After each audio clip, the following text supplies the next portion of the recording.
you're having a great week. So sit back, relax. This video, I decided to include ambient GameCube menu music mixed with rain sounds. This idea came to me by another YouTuber who decided to mix the two tracks together and create something very unique. I will link to his original video in the description, of course.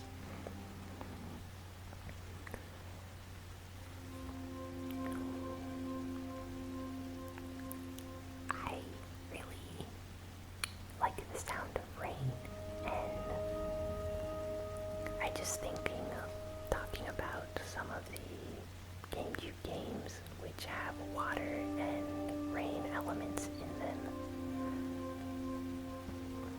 Super Mario Sunshine is a game that heavily deals with the theme of water, and basically it takes place on an island, Isle Delfino, and Super Mario has to go there, and he's basically on vacation with Princess Peach when he is all of a sudden put in jail and blamed for committing the crimes of someone else. A mysterious person has been spray painting and leaving graffiti all over Isle Delfino.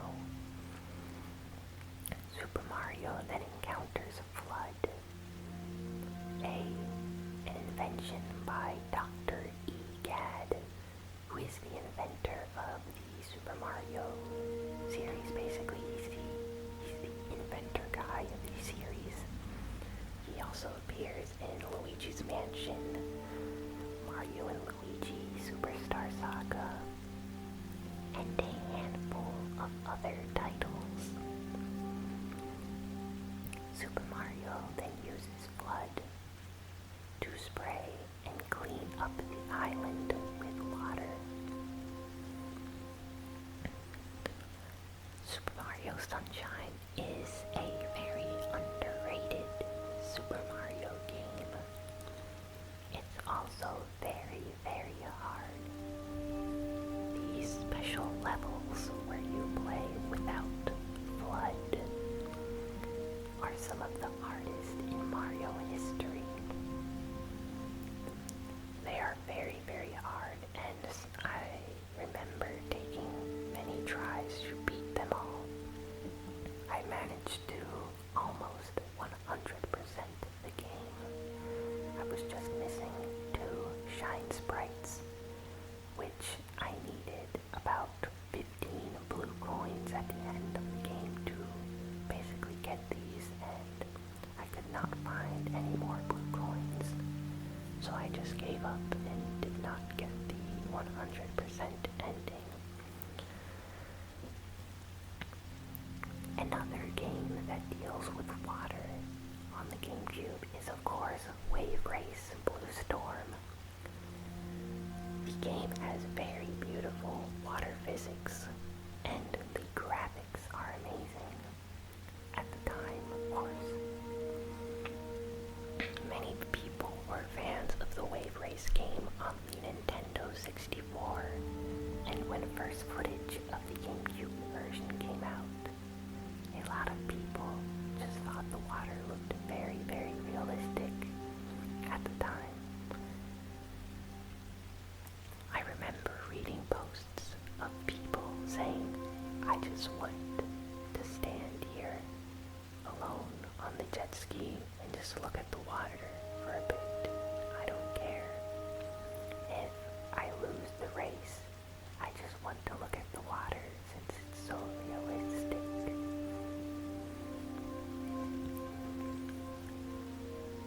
Wave Race is a very fun multiplayer game.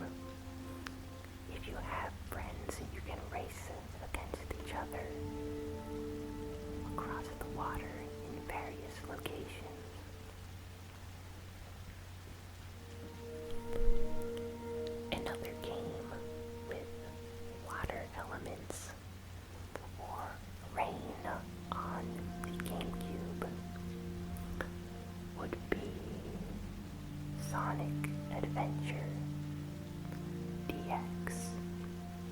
which is an updated version of Sonic Adventure, but for the GameCube.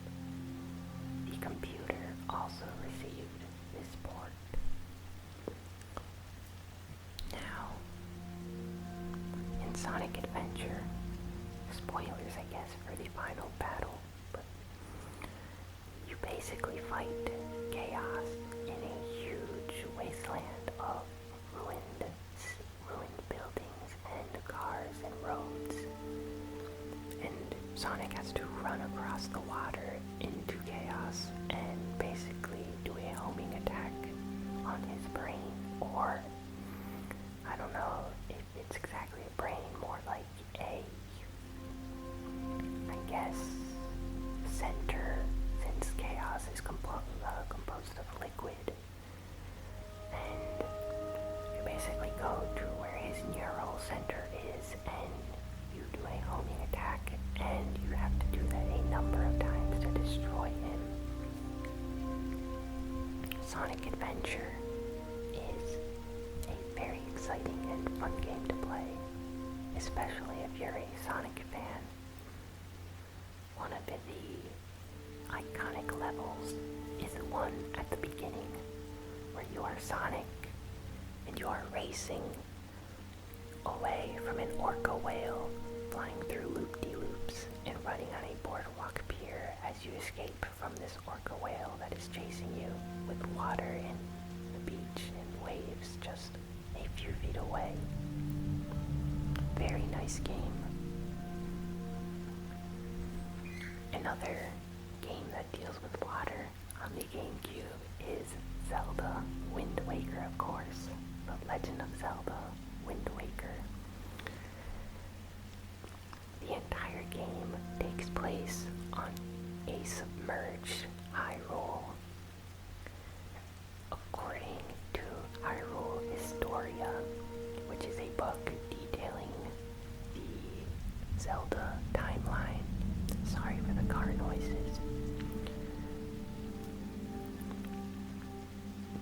In Zelda Wind Waker, it is about 1,000 years after the events of Ocarina of Time, if I remember correctly.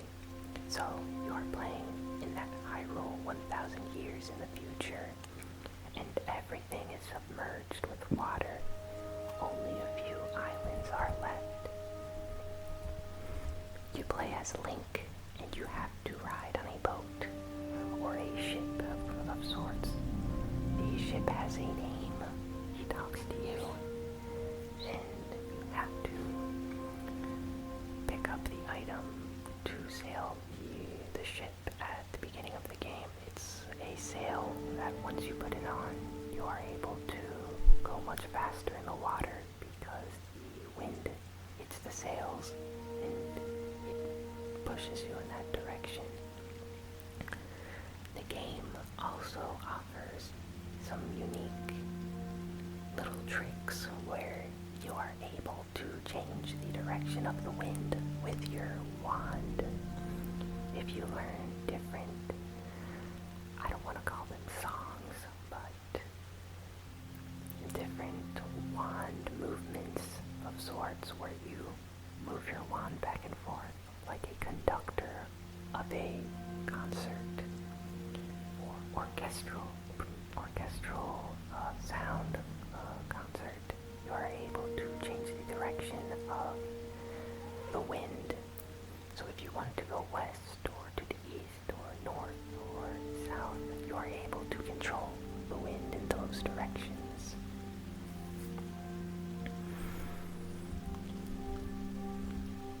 The game ends with a beautiful finale where you and Princess Zelda take on Ganondorf. And it's an epic fight with a slightly sad ending. Another GameCube game with an infamous water level is the Like-Bent Temple in Twilight Princess. This is a Zelda dungeon which is entirely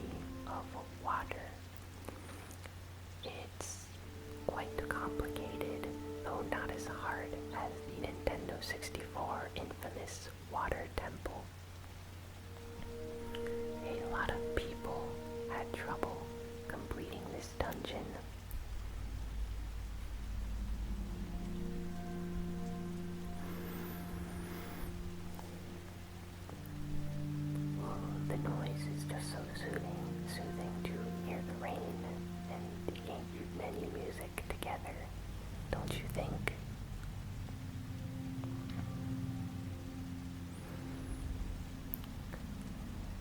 I'm trying to think of some other GameCube titles that deal with water. I know of some levels that have water, and they are GameCube games, but I'm not coming up with any other games. Curious enough, the GameCube was codenamed Project Dolphin, which is funny considering this video is about water and rain-themed levels on the GameCube. If only there was an Echo the Dolphin game on the GameCube. Then this video would be a lot more interesting.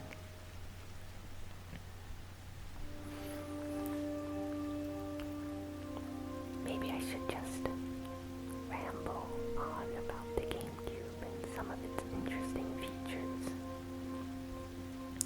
In the game Animal Crossing, which was the first GameCube game that North America received, you can change the clock, or the game follows the clock actually in-game, so whatever the clock on your GameCube says is what will happen in Animal Crossing. The date and the time both change the in-game world. Many days when it would be raining inside Animal Crossing, it would change the environment and you would be able to fish and do unique things that you wouldn't be able to on other days. Animal Crossing was a very fun game. I played it for about 8 years straight on the GameCube, upgraded my house fully, without cheating of course, and talked to many of the villagers and did lots of tasks for them. At the time, Animal Crossing was very, I'd say, revolutionary in that not many games like it existed. Nintendo is always innovating with their games. It's a lot of fun to just relax and play a game where you can talk with people or animals in this case. Customize your house. You can even play NES games in Animal Crossing. Now, some of them are very hard to obtain, or you can use cheats to get them. Certain games like Super Mario Brothers, Legend of Zelda, and a few other games were exclusive to launch day copies, which included the game on a memory card, where you will be able to start Animal Crossing and receive the special item in-game. There weren't any cheat codes for this, unless you used an action replay.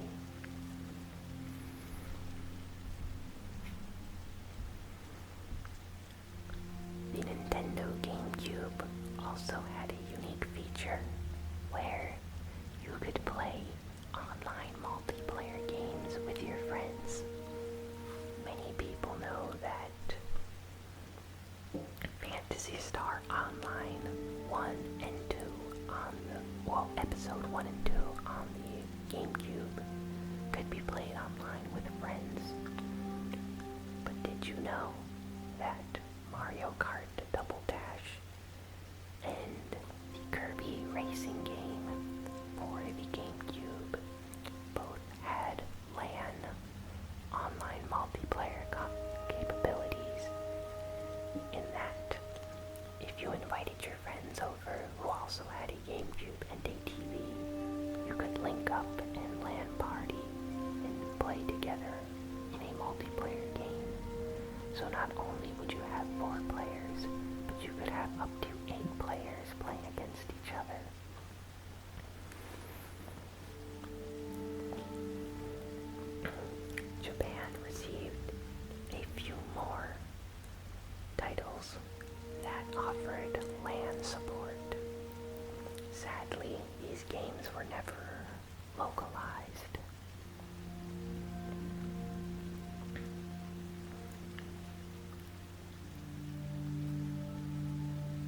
finding the menu music relaxing? Do you prefer the sounds of the rain? Let me know in the comments. If you want me to do more videos like this. Sorry there. Seem to have slipped over my words for a second. Just tell me and I will be more than happy to do more videos like this. I do enjoy ambient menu music, and mixing it with the sounds of rain is quite relaxing. I enjoy it, so just let me know. Don't forget to like, comment, and subscribe. See you all next time.